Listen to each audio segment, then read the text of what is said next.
All right, welcome everyone.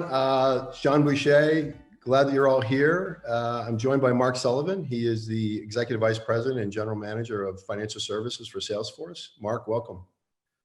Thanks, John. It's a pleasure to be here today. Thanks for having me. Super.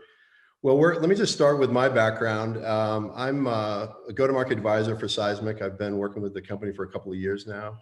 Formerly, I was on the board of a company called Velocity that recently was acquired by Salesforce last summer. And it's an industry solution set that was built on the Salesforce platform. And so I've done a lot of work with Salesforce over the years, and the industry solutions impact Mark's business quite a bit as well.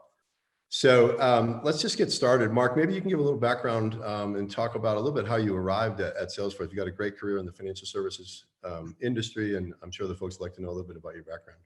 Yeah, thanks, John. I have been in the financial services industry for a really long time, longer than I care to admit, but it's been all financial services. Spent a little time in industry at Fidelity Investments as a COO on their institutional side. I spent a lot of time in the service world, primarily at Accenture and IBM, and grew up at the Big Four, all serving really technology and financial services in one shape or another. Salesforce presented a fantastic opportunity given their future direction and the evolution of their footprint in financial services. And as they get more vertically deep and focused around the industry, it was a tremendous opportunity and helped guide that change and drive continued growth for Salesforce. So I've been here now for almost 7 months. That's gone by really quick, but it's been already a very transformational 7 months, and very proud to be a part of Salesforce. Yeah, terrific. Yeah, what a year. I mean, I just saw the earnings results, so just fantastic year. Congratulations. Thank you. Let's just get started with a couple of questions. I think it's pretty obvious to the audience and those that follow the tech industry. I mean, Salesforce has been out in front of CRM solutions for a number of years, and always forward looking. And you really have the companies historically helped businesses make this transformation to the digital era. And in 2020, as you well know, I mean, we went through an incredible compression of that transformation, and every single organization was touched by it, both on a business level but also on a personal level. And we really, as we start to see these restrictions start to change, and we start to get on airplanes and start to meet face to face and start to do things that we used to do prior to all this digital work that we've been doing, I would be interested to hear what Salesforce's view is, in your personal view, about how we sort of figure that out and where this thing might land over the next 12 to 24 months. It's a great question, and it's a question that's in almost every conversation that I have now with all the financial services leaders. First of all, what an incredible year. So those of you that are listening, my heart goes out to everyone that's been through sort of the crazy of this last year. Everybody's been affected and people have been impacted. So I think at Salesforce, you'll hear us talk about we're the success from anywhere company. And we really do believe that a work from anywhere, success from anywhere mindset is critical to operating at pace, at the pace of digital, if you will, as all this transformation starts to happen. What we all woke up into with this COVID nightmare was a wish list in financial services. Geez, I wish I was in the cloud a little more than I am already. I wish I could develop products and services more quickly than I have in the past.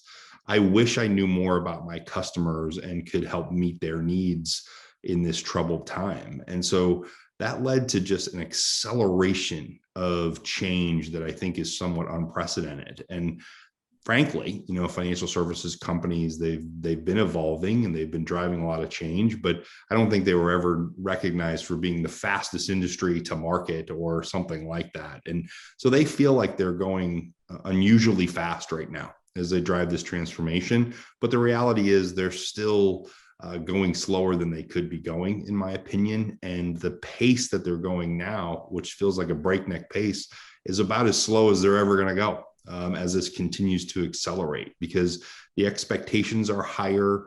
The interactions have to be richer. The understanding of your customer has to be deeper, and their needs are all evolving. If you think about your day and how you operate and your interaction with your financial services company, whether it's an insurer, a retail banker, maybe your wealth manager, those interactions have all changed, and the conversations that you're having are different this year than you certainly had last year.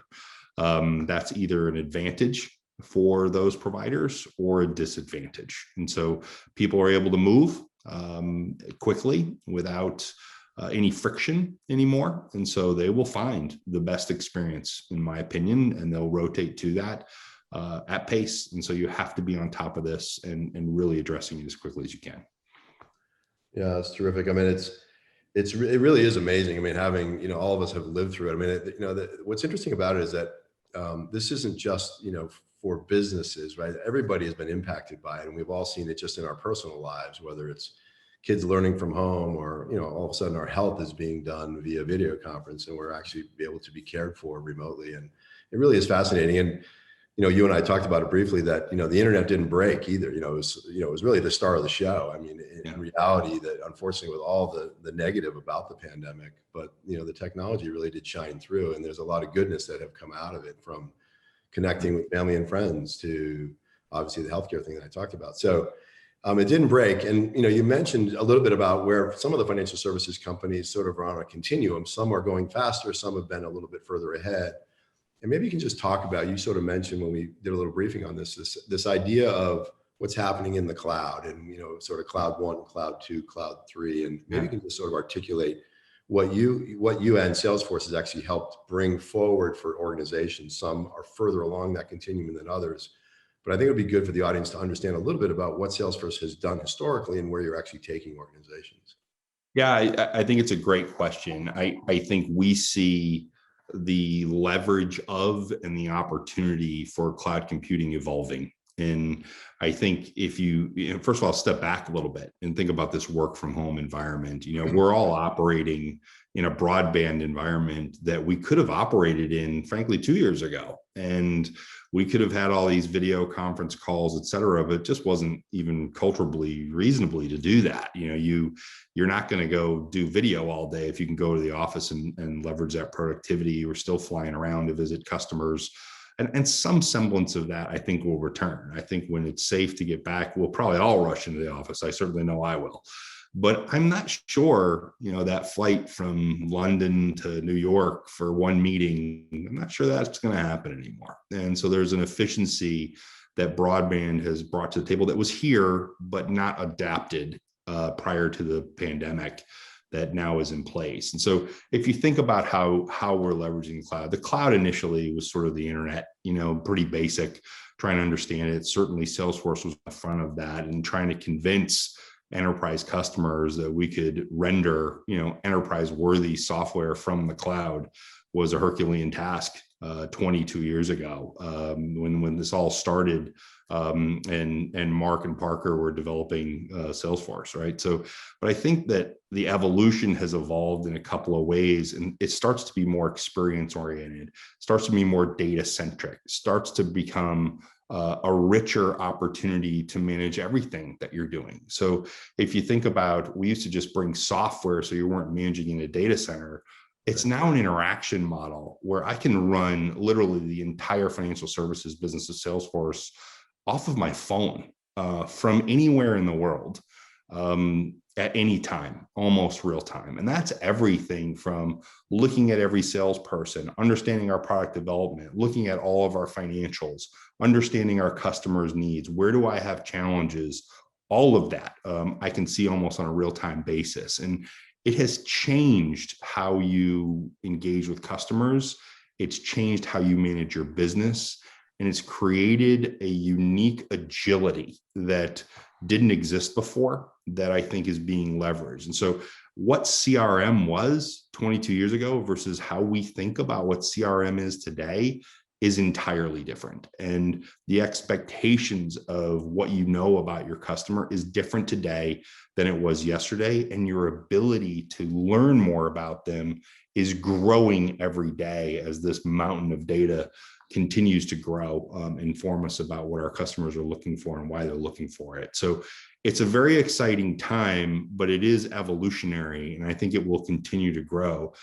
As we look at our products and where we're going in our future, we're planning for that. We're assuming that Certainly it's some hybrid model that will come to bear, but we don't think the real legacy norm where we all commute to work and sit in an office all day, we don't think that's coming back. So it's some kind of a hybrid. So you have to be successful from anywhere.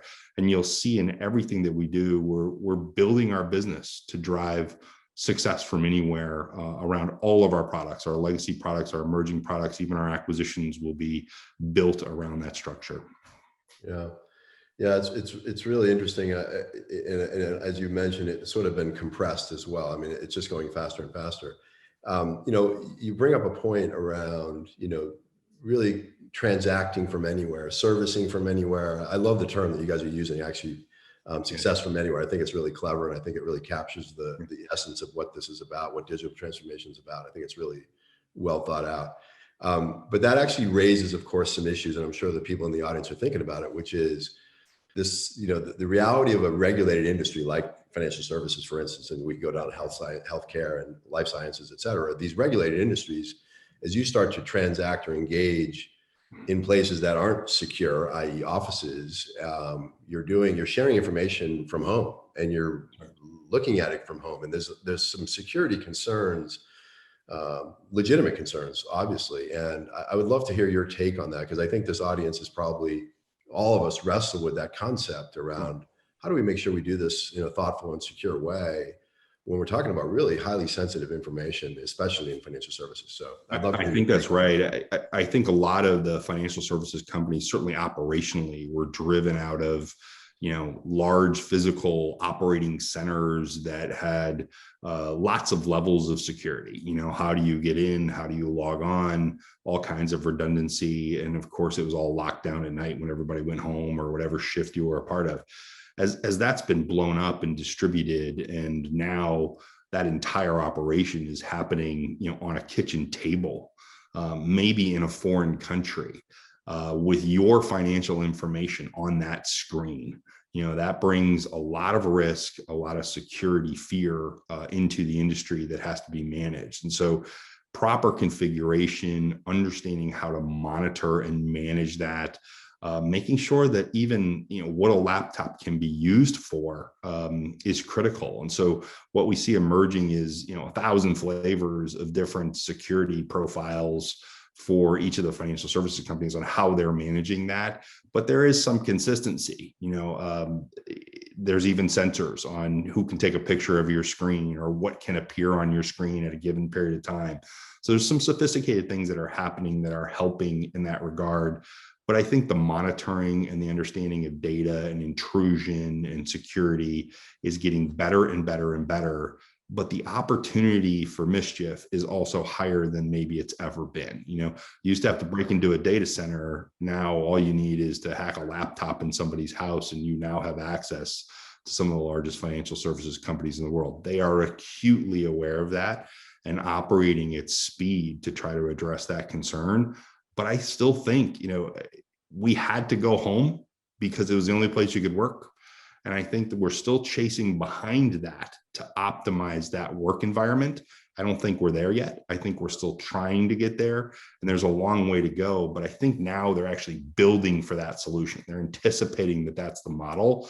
And even the regulators are aware of that and trying to anticipate, how do we now manage our business in this new ecosystem of distributed work, where all our operation centers are distributed, our people are everywhere, and consequently, our clients' data is now everywhere. And so how do we manage that aggressively and intelligently so that we don't end up with breaches and big problems that everyone wants to avoid, obviously? Yeah, for sure. And it's an area, as you well know, that, Seismic actually grew up in the world of regulated. It's why they have such a strong foothold in the financial services market.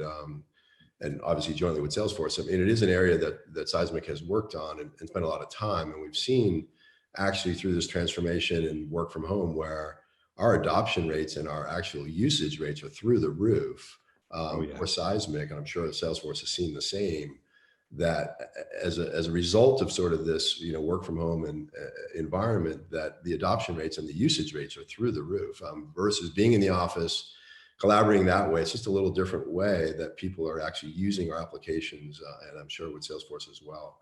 Absolutely. There's so many examples of that. We see a lot of data because we support a lot of small businesses. We support a lot of commerce, both in and outside of our industry. But if you look at some of the graphs for, grocery shopping online, right? Yeah, I mean, yeah, think of the hockey stick that graph looks like right now. And I'm not sure everyone will go back. I mean, people are changing how they transact, how they manage their money, where they need their money. And that's resulting in a whole different model that we're never going to go back to normal. I think that's always going to be here.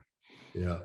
Let's talk about, it's funny, you brought that up, and I know that your head of HR, Brent Hyder, he put a blog out, and it's pretty well known, and people have actually, they look to Salesforce, given you guys have some pretty spectacular towers and structures around the world. And I've been to many of them personally, and they're phenomenal, and they're great workspaces. And you put out a really, I think, thoughtful. I think the company's been very thoughtful, and I think a lot of organizations that are listening in here today that look to Salesforce and say, what are they doing? What are you guys doing? How do you think about, and what kind of decisions are you making, or guidance are you giving to your employees about what this is going to look like? And there is some reopenings that are happening. People are starting to head back to offices, and I think you guys have done a really super job of laying out what Salesforce is going to do, giving your employees some flexibility is the word I would use. I'd love to get your perspective, and I think the audience would really appreciate sort of what you guys are communicating to your employees. And you come at it from a standpoint of that you do have physical structures, you have downtown structures, just like a lot of banks and institutions. They live in big cities, and so I'd love to hear that perspective as well. Yeah, look, we are known for a couple things. We're known for our big towers, and we're known for our big events, right? So we usually have Dreamforce, which is one of the biggest gatherings in the entire technology world, and we've converted all that to virtual. And frankly, our offices are for the most part empty right now. So we've put employee health and safety first. That comes first. We don't have any arbitrary deadlines that say everyone's got to be back in the office at a certain time. But we are trying to use, eat our own dog food, work with our own products. We've got work.com that helps you understand how to manage people in the workforce with respect to vaccination, safety, social distancing, all the things that can help you bring a workforce back into the office successfully and safely. So we're thinking about those things, we're looking at it, but we're also pushing the decision-making, frankly, into the employee. So my personal choice will be, I will probably find my way to the office more often than not, even though I hated going in the past, just to experience that again. But I think it's going to be a different type of hybrid approach. So we're probably going to need less real estate, bluntly. But I hope sincerely that we will continue to use some of those great towers as this starts to reemerge, because what's amazing, and we've done a few things as a leadership team in the company to assemble in a safe bubble environment, if you will, and get tested every day and do those types of things. It's extraordinary what some of the smaller interpersonal interactions feel like, having not had them for a year. It's amazing how efficient that feels when you've been on video calls for a year. And so you don't realize how much you miss it until you experience it again. I recently was at an offsite for the first time in 12 months with our leadership team. And we really built a bubble out of that, with lots of testing, doctors, and it was phenomenal because of the interaction model that existed there. And so there's a hunger to go back. But we're only going to do that in a safe environment. We're only going to do that in a different measured approach. And we're only going to do that if our employees feel safe and secure in that structure. And so we don't have any arbitrary deadlines or time sequence associated with this. Sooner than later is certainly what I hope. And certainly after everybody gets vaccinated, I think you'll start to see some things reopening. And I would expect a little bit of a surge. We're expecting a surge. But after that, I think it retreats back, and we end up in some kind of a mix where we're using those offices, but not at the capacity that we once did. We perhaps have those events maybe in a different way, where we have some virtual aspects to those events. All of that is evolving and part of our plan. And it's my first pandemic, it's our first pandemic, so we don't have a crystal ball, but we're trying to almost prepare for every scenario and make sure that we've got the agility to adjust based on what our customers want, what our employees want, and what we want personally, so that this is optimized. And it leads back to the tagline, success from anywhere. That's literally what we want to enable, where we don't care about the decision, but we're still going to be successful.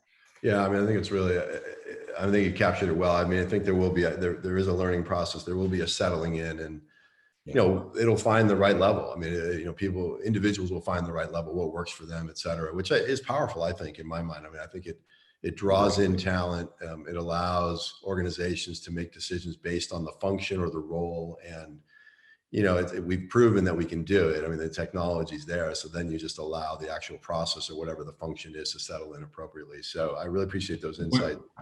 Yeah, the one thing I'll add to that is we're starting to adjust to customers, you know, and customers have different expectations as well. I mean, for the first time in a long time, we're being asked to show up in person to have a conversation. Right. And we're evaluating that, you know, is that appropriate thing to do? And are our employees going to be safe? Are they comfortable in doing that? But I'm starting to see requests for that for the first time, which is amazing. It may be inappropriate given where we are, but we're starting to see, can we meet in person requests again?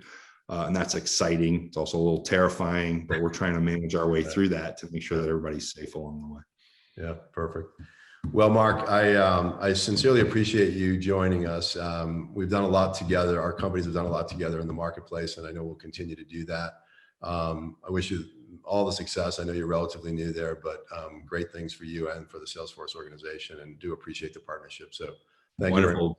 Really proud to be here. Really proud of the partnership. Really excited of what we'll do together. So thank you, and thank everybody for being here. Great. Thanks all. Appreciate it.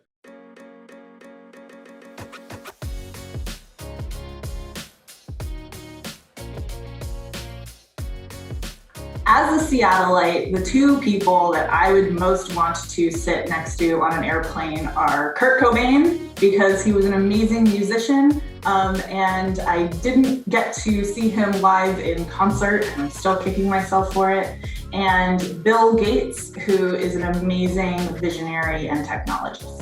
Well, I'm a big baseball fan, so I'd love to sit next to a couple of baseball players. Probably Ted Williams and also Babe Ruth. I think that's someone who is a big mythic figure in baseball. I don't know a lot about, but would love to get to know him on a flight. I want to sit in between Donald Trump and Boris Johnson. Just to understand what goes through their heads. To understand, you know, how two human beings can be so different yet so similar in the way in which they operate, and to see, you know, if they could do something different, what would they do and how would they do that? My dad. I'd like to have one last conversation with him and just literally freak him out with all the technology that's available today. The Rock and Ella Fitzgerald. Because they are, I think that they would be fascinating for sure, but I think they're both really funny people. I kind of think Ella's funny. I mean, I don't have any proof, and I'm a big fan of both. For sure, Albert Einstein, because I just think he's a fascinating human, super smart, but also a very interesting take on the world. And I don't know, maybe a musician, you know, like a super cool jazz musician. I can't think of anybody, Thelonious Monk, or like somebody that's like this super dynamic personality musically and a super dynamic personality in like everything mathematical and physics. That's my answer. It'd be a very interesting flight. Anthony Fauci and Sir Paul McCartney. Tom Brady and Ruth Bader Ginsburg. Reason being, they are both just absolute powerhouses, and I really appreciate what they stand for, their perseverance, and I just think it would be such an interesting conversation between the two of them for so many different reasons. Hillary Clinton and Michelle Obama. I think that they have both been great role models, and since I have a little girl, I would love to be able to share that conversation with her. The two people I'd want to sit next to on a flight are probably Leonardo DiCaprio and Bradley Cooper, just because they probably smell really good. My first choice would be Casper the Ghost, because he wouldn't take up any room. I could, you know, put my hand through him, have my right arm bar. And then my second would probably be James Baldwin. He'd be a great travel companion, probably has a lot of great stories for the flight. So those are my two there. Jimi Hendrix and Freddie Mercury. That would be awesome.